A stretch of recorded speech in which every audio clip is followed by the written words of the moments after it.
A mente em guerra, o peito sem ar, caminhos fechados sem lugar pra ficar.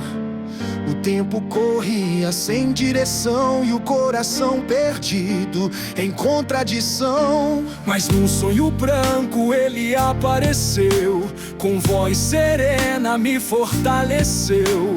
Disse: meu filho, respira em mim, na fé que acalma, o recomeço tem fim. A dor silenciou quando Oxalá tocou. Epa babá, Pai da paz e do alvorecer,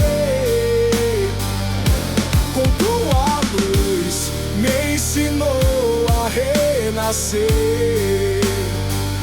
Oxalá chegou com calma e clareza, fez da minha dor a semente da firmeza. Epa babá,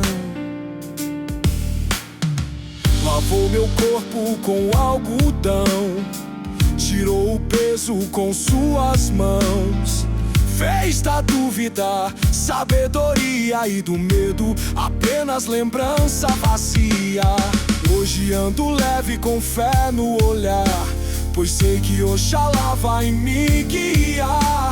Na simplicidade achei poder, e no silêncio aprendi a entender. Quem espera com fé sempre vai alcançar. Oxalá não falha, só ensina a esperar. Epa babá,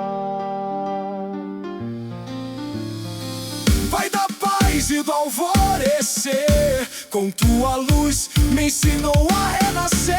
Oxalá chegou com calma e clareza, fez da minha dor a semente da firmeza.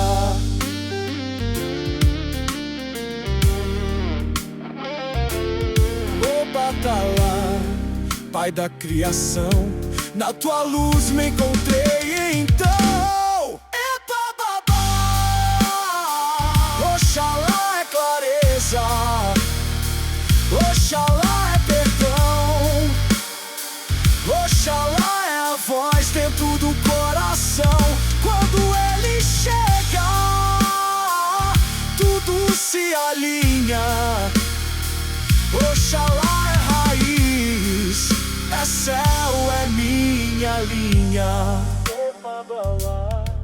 Pai do branco, Pai da paz.